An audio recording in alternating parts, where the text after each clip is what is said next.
Good morning, everyone. It's November 26th, and I haven't made a video since May, since we did the exit shock upgrade to the rear suspension.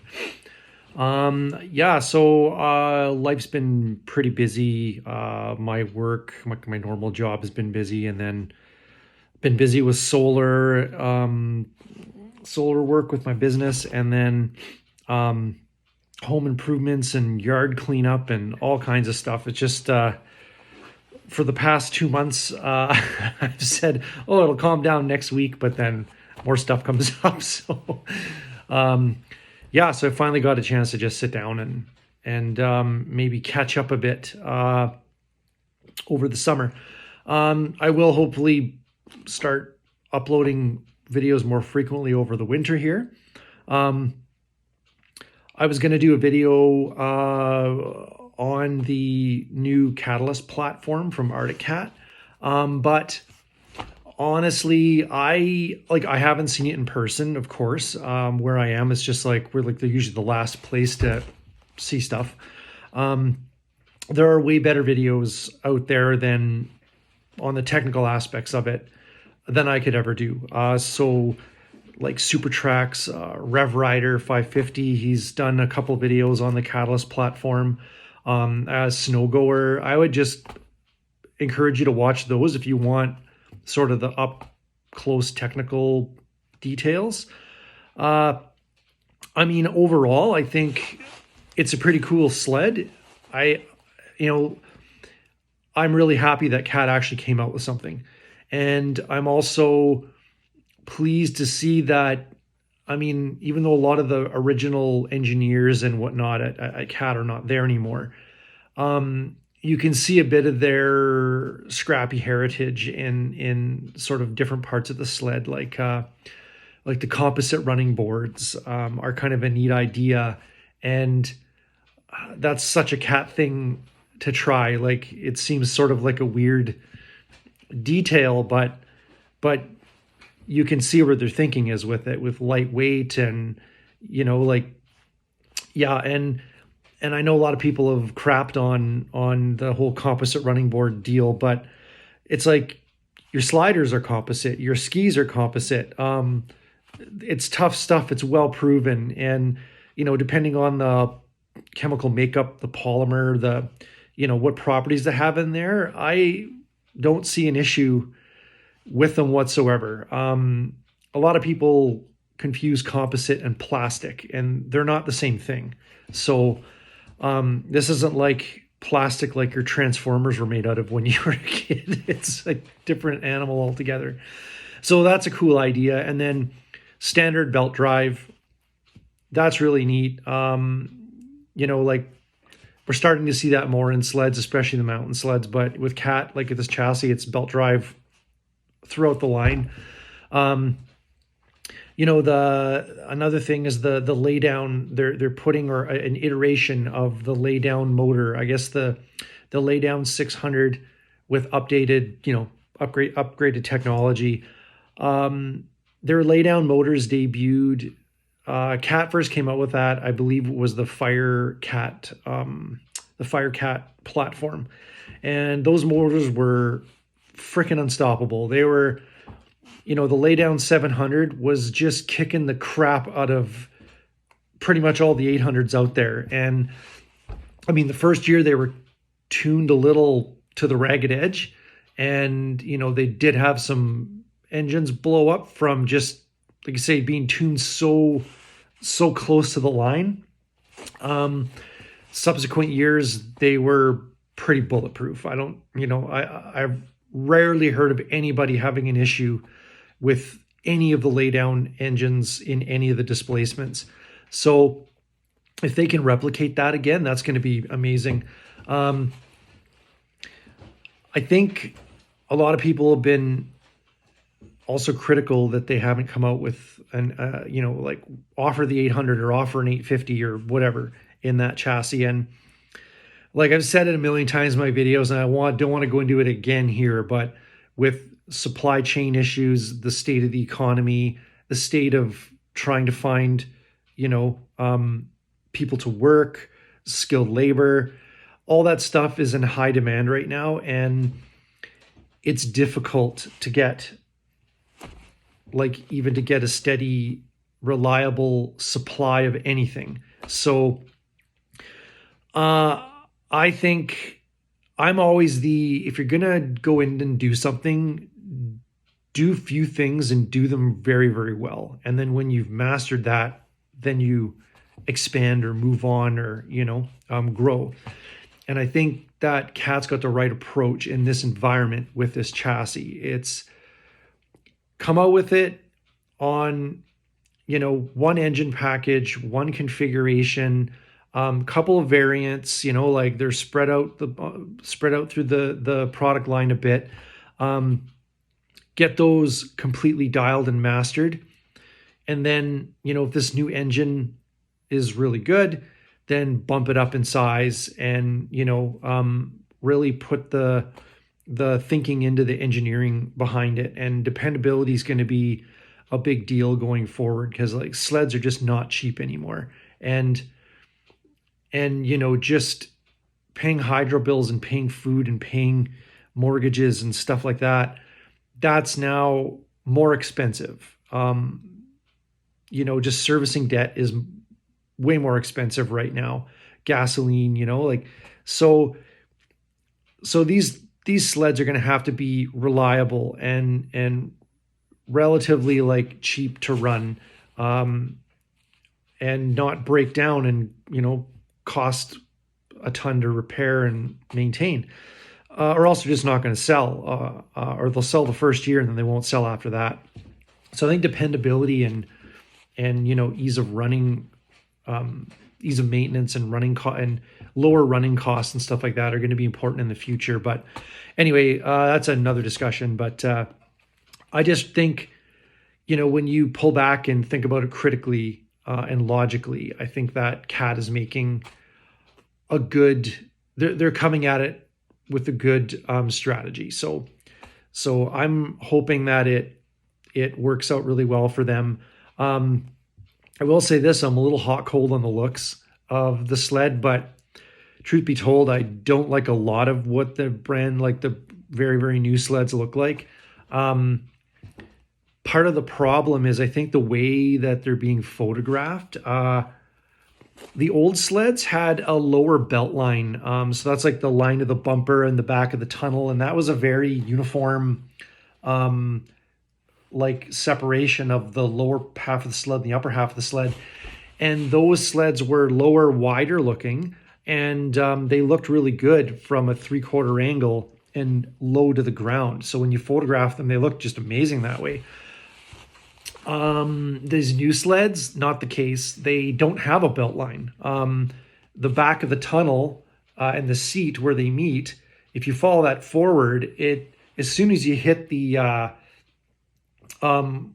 gas tank area, the belt line disappears, and the sled just, like, the shapes are all over the place. So it's not quite it doesn't follow the classic looks, I guess you'd say, or the classic proportions. These new sleds are, instead of low slung and wide, they're tall and skinny, and they look really dumb from a low angle. The Cat, a lot of the photographs of the Cat sled make it look really flat faced, like a pug, or, and they're really odd looking. But if a couple photographs I've seen they're photographing from above at a 3/4 angle, the sled looks way better that way. It's just way more photogenic at that angle, because like 60% of the front of the sled is technically like nose cone and belly pan. And so it looks goofy from down low. It looks like you're looking underneath the sled all the time, when from up above, it looks kind of more neutral. So anyway, I just think the way new sleds have to be photographed is a bit different than the way old sleds were photographed. And that's part of the issue. Like, it's so different when you see something in person versus photographs. Like, I think the matrix looks kind of ugly in photographs, but it looks fairly decent in real life. And some colors combinations are really sharp looking, even though I don't like some of the, angles on the body. So yeah, I'll reserve judgment till I see one in person, but I find a lot of the new sleds, the Gen 5 and this Arctic Cat, have a very short, I was talking about that beach ball look where it's not like a long hood that's kind of proportional with the rest of the sled. It's like you got this long tunnel and then you got this squat, short little front end on it. And they kind of look a bit out of proportion and goofy to me, not from what I'm used to seeing and how I'm used to like proportions and stuff like that. And this is all subjective, but like I actually got to see a Gen 5 in person, and I don't really like them. I don't like the look of them. I don't like how when you sit on it, it feels like, I like sitting on a sled. I've mentioned this before. I like sitting on a sled and having the cockpit like in front of you, like the sled rises up in front of you. There's the cockpit, the handlebars, the controls, the hood, everything is kind of like you're sitting in a cockpit or you're sitting like in the sled. And the Gen 5 is even like worse than the Gen 4 for feeling like you're just sitting on top and over something. So it's kind of akin to on my XM and on the older sleds, the XS, XP, it felt like if you like hit the brake and stop dead, like your face would go into the instrument cluster. But on a Gen 5, if you did that, you just roll right over the hood. Like there's nothing in front of you. Everything's kind of down, and it just feels like you're sitting right over it, like you're going to topple over the top. It's an odd feeling. I'm just not used to it. And like, if you like it, all the power to you. Awesome. Have a blast. This is just my opinion. Take it for what it's worth, which basically my opinion's worthless, right? So whatever. I'm just rambling at this point.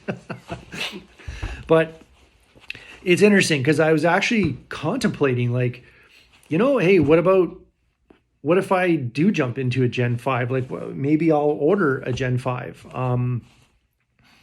And after sitting on one, like, it was the same kind of thing when I rode the Gen 4, and I was just like, I won't enjoy this. Like, it's cool to try and stuff like that, but like after the honeymoon phase, I would probably not enjoy it as much as my XM. And the XM, like, admittedly, I've done a crap ton of work to it to make it fit me perfectly.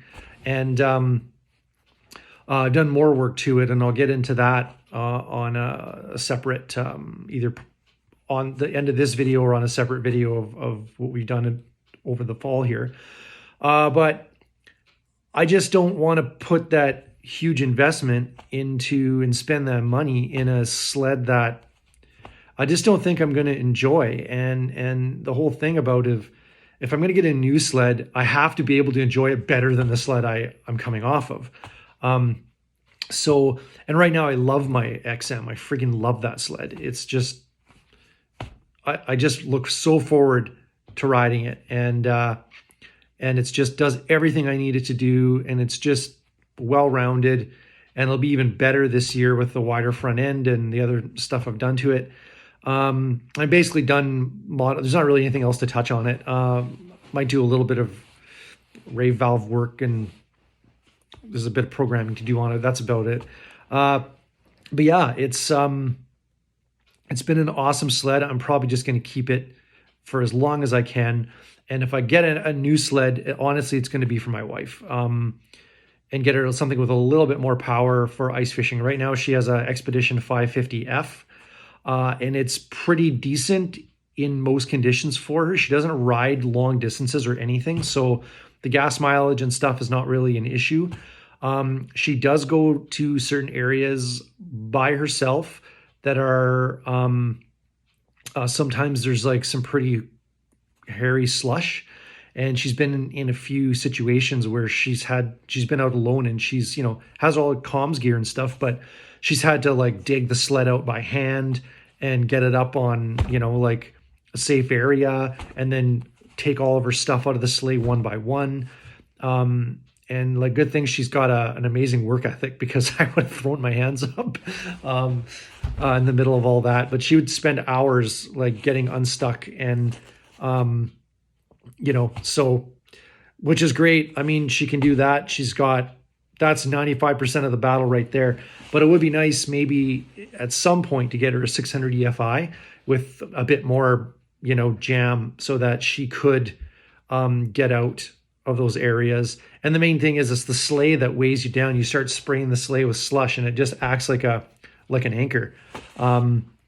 So in a couple of those areas, she's now figuring out how to pack everything on the sled itself without having to pull a sleigh. Because if she didn't have a sleigh, she probably would have got out of that slush with not too many issues. But having an expedition with maybe a slightly more powerful motor would be ideal, I think. And you actually get better gas mileage with the EFI as well. So anyway, the next thing I wanted to chat about was I'm a little bit disappointed about the situation with Polaris right now, and all the stop ride orders with their sleds. First it was the pretty overarching, far-reaching one with the fuel pumps. And it was interesting because when it first happened, I was like, oh, I bet you there's like an issue with when they mentioned static. So I bet you they're using an isolated fuel pump of some sort. So there's no grounding or bonding in a way that dissipates static energy, to the frame, and it just builds up in the gas tank. And when you have old gas and all those other things kind of come together, and you essentially have a bit of a time bomb there. Looks like they're fixed that, but now they got brake issues, and I'm not really too sure what's going on there. I just kind of like, it sucks, and I'm not like, this isn't a thing to like slag on Polaris or anything like that. I'm just disappointed, mainly for people that bought these sleds and are now faced with these bloody issues. And, this is going to definitely screw up their enjoyment of those sleds and the trust in those sleds and that brand. So that sucks. And hopefully Polaris can get this fixed quickly. It's just, man, I don't know what it is with stuff nowadays and these manufacturers sometimes, and just some of these freaking issues that pop up. And like, Skidoo's not immune either. Nobody is really, but it's just very frustrating that stuff like this happens. And I don't know. There's some, in hindsight, it seems that would be an easy thing to catch. It's like, okay, you've got a plastic or a composite fuel tank. That's going to cause friction, like most composite items do. And you need a way to dissipate the friction, especially if it's inside the tank. And then now you've got an electric, you have an electric device in there, and there is some metal and some, so it's just like, it's a fricked up weird thing. You'd think in a fuel tank, you would, triple check all this stuff that could happen. And I think, fuel tank design, even composite design, like this isn't new. This isn't new stuff. And again, like, I'm not trying to crap on engineers at Polaris. Things get overlooked sometimes. There's a lot of stuff going on, right? When you're designing a sled, and things you never thought were an issue end up cropping up 10 years down the line. And, so shit happens, and I get that, but it is frustrating. Anyway, I don't know where I'm going to go with, I don't know where I'm going with that. It was disappointing to hear about all that. And, because I was really pulling for Polaris, and this year they looked like, their release was really, really ambitious, and they had a lot of neat stuff going on. And I was just hoping that, like, let's hope there's no issues. Let's hope there's no crank bearing issues, or the 900, like, this is hopefully a new horizon for the 900. And, they can kind of shed the storied past of the Fusion and all that kind of stuff. But yeah, anyway, so that's about it. I have nothing else really to go over that I can think of off the top of my head here. I just hope everybody is going to have a good winter. I know some of you guys had a crap winter last year, and honestly, if I could have shipped you a third of the snow that we had, I would have. We had, this is not bragging, by the way, like legitimately, we had way too much snow, and it was very late in the season. And the snow was not nice snow to ride on or deal with in any way, and it sucked. So having snow in May was not a nice, it was not good. Anyhow, yeah, hope everybody's doing well and you've got your sleds all tuned up, and yeah, hope everybody has a good riding season this year, and we'll be talking to you soon.